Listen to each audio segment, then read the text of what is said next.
parties to what's going on there, but also conversations with the Russian government and reach out to the Russian government to implore them to stop enabling the Syrian regime to do what it's doing to its own people. Is Russia listening? I'm not sure that they are. But I would encourage each of you to ask Russia, take these questions to Vladimir Putin, take these questions to RT, to Sputnik, ask them those very questions. What are they doing?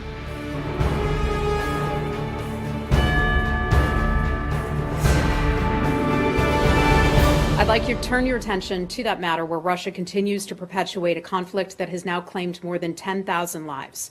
Yesterday, we received new reports that a 23-year-old Ukrainian medic was killed while he was trying to aid civilians near the line of contact. The incident is a reminder that the conflict in eastern Ukraine continues to rage on. Civilians and first responders face real dangers every day. It's also worth repeating that Russia manufactured this conflict in 2014 and continues to control its proxy forces in Donbass. Russia has demonstrated repeatedly that it can stop the violence whenever it chooses. The United States once again calls on Russia to order its proxy forces to implement a complete ceasefire, to withdraw its forces and heavy weapons from eastern Ukraine, and to agree to a robust UN peacekeeping mission. I mentioned our Deputy Secretary was just there, and I'd like to read a quote from an address that he gave yesterday in Kiev. Quote, given the high stakes, it's important to be clear about U.S. policy toward the conflict. Crimea is Ukraine. The Donbass is Ukraine. We will never accept trading one region of Ukraine for another. We will never make a deal about Ukraine without Ukraine. I just mentioned the Deputy Secretary's travel, so I'd like to give you a bit of a readout on some of the places that he's visited so far. He arrived in Kiev on Tuesday evening and on Wednesday morning toured the Heavenly 100 Memorial and the War Dead Wall of Honor, which memorialized those who lost their lives during the 2014 Euromaidan protests and thousands of soldiers who died as a result of Russia's aggression in eastern Ukraine. While in Kiev, he held meetings with the foreign minister, the prime minister, and also President Poroshenko, with whom he discussed the importance of Ukraine continuing to implement reforms, in particular, establishing an independent anti-corruption court, as well as the United States' support for Ukraine's sovereignty and territorial integrity. He also gave a public speech at the Ministry of Foreign Affairs Diplomatic Academy to underline the United States' commitment to stand behind Ukraine in its fight against Russian aggression in eastern Ukraine and Crimea. And he also pressed Ukraine's leaders to redouble their efforts on critical reforms and renew their commitment to weed out corruption. Earlier today in Latvia, the Deputy Secretary held meetings with the President, the Foreign Minister. He congratulated Latvia on celebrating 100 years of independence in 2018 and announced President Trump's invitation to host a U.S.-Baltic Centennial Summit on April 3rd this year. He also reiterated the U.S. commitment to NATO's Article 5. He expressed appreciation for Latvia fulfilling its NATO defense investment pledge from the Wales Summit and discussed threats facing the transatlantic community, including corruption and U.S. support of Latvian efforts to establish a well-regulated banking sector. Later, he joined a group of U.S. and Latvian soldiers and children from a local orphanage for a tour of a local museum. Tomorrow, he'll be in Brussels, where he will lead a U.S. delegation to participate in a G5 Sahel donors conference to discuss the support of development, security, and political goals in the Sahel. And finally, I'd like to bring your attention to Africa and something that took place in Nigeria. We're still trying to get all the details about that, but I wanted to mention that we condemn in the strongest possible terms the terror attack on a school earlier this week in northeastern Nigeria. The choice of targets, including schools, markets, and places of worship, reflect the brutality of terror organizations. The victims in the attack were girls who were simply seeking an education.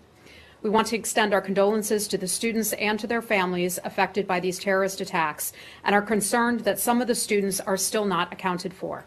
We continue to support Nigerian efforts to counter the terror groups. We also support Nigerian efforts to enable more than 2 million displaced in the Lake Chad region to return home safely. The United States continues to provide humanitarian assistance to those who are affected by the violence. And I'd also like to mention one of your other colleagues who moderated the panel yesterday from all of the Caribbean. Point well taken, and thank you.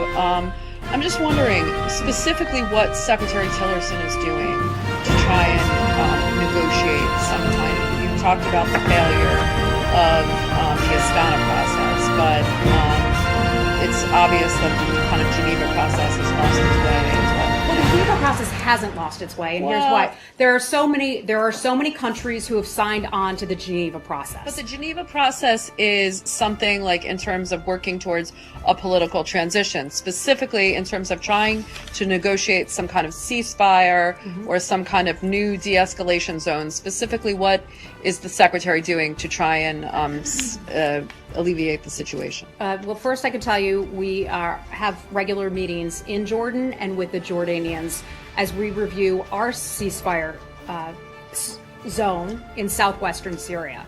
Remember, that's the one that's worked. That's the one that the United States put together with the Jordanians and a handful of other countries on this de-escalation zone, ceasefire zone. That's held since July. Okay, that is a terrific model. If we could get that model elsewhere in other parts of the country, we not only think that that would save lives, but help bring in humanitarian aid and help to better settle the situation. That's one of the things we need to do. The Secretary just had a meeting, of course, with the Turks, as you well know. The Secretary has meetings and conversations with many of our partners and allies all around the world to discuss this situation. But specifically, when it came time, when we were talking in terms of Aleppo, Yeah. A lot of the negotiations were between the State Department and the Russians. And, I know there's a new Secretary of State, but, specifically the Russians are the ones that not only are in some ways, parties to what's going on there, but also conversations with the Russian government and reach out to the Russian government to implore them to stop enabling the Syrian regime to do what it's doing to its own people. Is Russia listening? I'm not sure that they are. But I would encourage each of you to ask Russia, take these questions to Vladimir Putin, take these questions to RT, to Sputnik, ask them those very questions. What are they doing to stop the devastation, the deaths, and the murders that are taking place in Syria? I'd be curious to hear their answers. They could do a lot more. They certainly bear a unique responsibility. We'd like to see them do more. Well, are you considering any more action at the UN Security Council? I mean, what is the, diplomatic path forward in terms of trying to negotiate an end to this? Because whether the Russians are, a party to it or they're just supporting the Syrians, clearly they're the power brokers in terms of the influence. Well, they have their weapons. They have their personnel down there that are participating in this. I have a list of 11 UN actions that Russia has blocked, specifically on Syria. Right here, I'd be happy to share a copy with all of you. Russia needs to cut this out. The Secretary has made that clear. The Secretary put out a statement. The White House put a statement out just last night on this. This is something we are following carefully. Russia needs to step up. Russia needs to cut it out. I hear you, but beyond kind of statements and, asking them, is the Secretary going to go meet with Foreign Minister Lavrov and try and negotiate something? I mean, we saw with Secretary Kerry, a lot of those efforts, did not bear fruit, but there was a hearty effort in terms of trying to I don't think negotiate. that anyone could argue that we have not made very strong efforts, stronger efforts, many would argue, than the previous administration on the issue of dealing with Syria.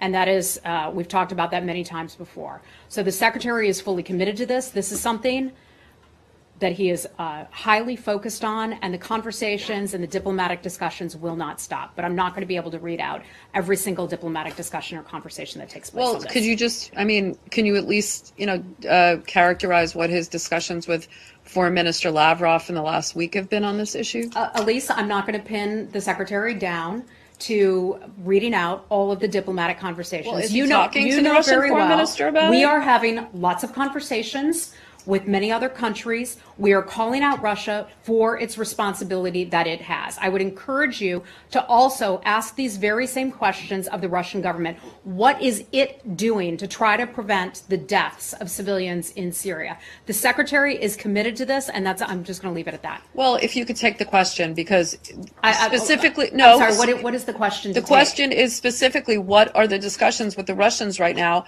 about trying to negotiate an end to this? Because I'm not saying that I'm not sure that they are, based on their actions, I don't think that they appear to be interested in ending this. However, I will go back and point to the president and Vladimir Putin's joint statement that they put out in Vietnam late last year, and that is where they agreed to the Geneva process. Let me go back and quote some of this for you as soon as I can find it. The presidents agreed that there is no military solution to the conflict in Syria. They confirmed that the ultimate political solution to the conflict must be forged through the Geneva process pursuant to UNSCR 2254.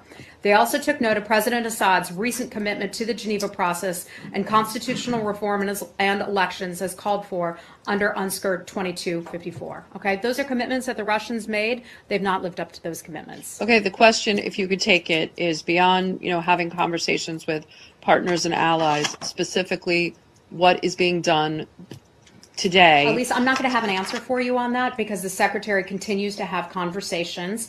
Some of those are private diplomatic conversations with the Russian government and with other governments as well. That is my answer. Okay. Anything else on this issue? Well, I would just, the previous administration also tried this tactic of calling Russia out and saying they're on the wrong side of history, they're not doing anything, and it had zero impact. In fact, when it started in 2014 or even earlier, it turned into a full-scale military operation from Russia in 2015, as you noted. So, what makes you think this time this administration's calling out of Russia is going to make the situation any better? Matt, I don't know what some of you expect us to do. We have a full range of options through the interagency that are available to us if we want to or if we should need to use those. Our best tool, what we do out of this building, is an attempt at diplomacy, an attempt to shine a spotlight on things that are taking place around the world. That's what I'm doing. That's what many of my colleagues are doing all around the globe right now. We will continue to do that. We will continue to take action at the UN Security Council. We will continue to have our people there on the ground, frankly. We have Americans who are there who are assisting Syrians try to get back to a normal life. I don't know what more you expect us to do. You have seen this government, this administration, go hard after ISIS. They have done that at a level that the previous administration did not do. We are succeeding there in the fight against ISIS, okay? And that is the whole reason why we're there. And then there's this other issue, No, right? that's not the whole reason why this conflict started. I'm sorry. No, I said the reason we are there is to defeat ISIS. That is the reason that U.S. forces are there. That is the U.S. government policy. You may disagree with that, but that is what our policy is. We're there to defeat ISIS. Okay? No one's saying that you didn't make significant efforts and progress even in defeating ISIS. The question on the table is, what are the diplomatic efforts that this administration I just described. You haven't. I'm sorry. I'm you sorry haven't you described. disagree with me. Okay, I would encourage you to go talk to the Russian government and see what they're trying to do to save some lives. Heather, can okay? I just turn that, just flip it slightly? If the U.S. mission is to defeat ISIS, is that another way of saying it's not the mission to deal with the violence and that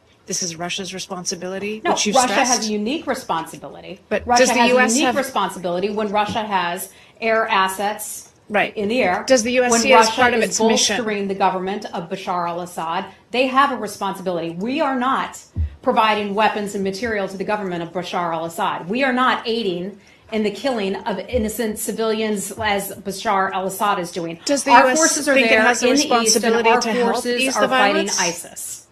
Does the U.S. feel like it has a responsibility to help ease the violence and what's happening in East Ghouta? Is that seen as part of the mission? Some of these things are things that we will not be able to talk about, okay? Some of these things will become intelligence matters and other issues as well. Sounds like okay? a no. Pardon me? That sounds like a You no. cannot take that as a no. You cannot take that as a no. Thank you. Okay? Go ahead. Last week I asked you, I'm sorry, I asked Go you right whether or ahead. not you Go- had a Connor, responsibility hold on. to protect Connor, civilians excuse in me. Syria, though. Excuse me, go ahead. I'm sorry, Paul from AFP. You said that we have a whole range of options, and then you said, I don't know what else you expect us to do. Mm-hmm. So those don't square up, and there's like 400 people who have been bombed, who've been killed over the past few days. We do have And a range of options. What are those When I range of say- options, hold on, or what can hold you on. do? When I say I don't know what you expect us to do, I don't know what you expect me to do here from this podium.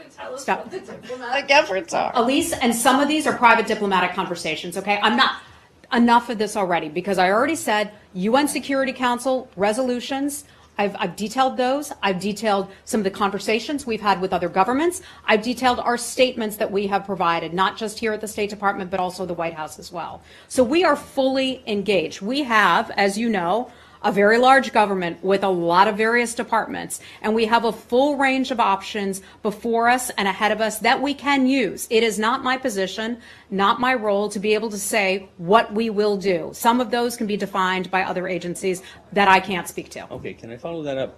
Can you give us any information about whether there's a possibility at the UN to reach a ceasefire? What the Russians I certainly hope there would are, be. but what are the Russians asking for? What are they standing this up for? I don't have all the details about what precisely the Russians are asking for in UN actions, but we have seen when Russia has tried to develop its own mechanism, like when they tried to develop their own mechanism for the equivalent of a joint investigative mechanism, they throw a wrench into it. With a joint investigative mechanism, for example, they wanted to give themselves the ability to veto it, to veto the decision by the new version of the joint investigative mechanism. So we're a little skeptical that Russia is going to be an honest broker in a UN-led ceasefire. We want a UN-led ceasefire. We'll continue to call for that. Okay? One final thing. The Raj Shah just referred to the Assad government with Russian backing as guilty of war crimes, but not in this specific case. In the case of Eastern Ghouta, do you find that Assad is guilty of war crimes? Last I checked, I'm not a judge. That would be up for a court to decide, but certainly the crimes that he is accused of committing could potentially meet that standard. Do you think he needs to be pursued to a court? I'm not. That would be me creating policy, and I'm not in the position to create policy on behalf of the U.S. government.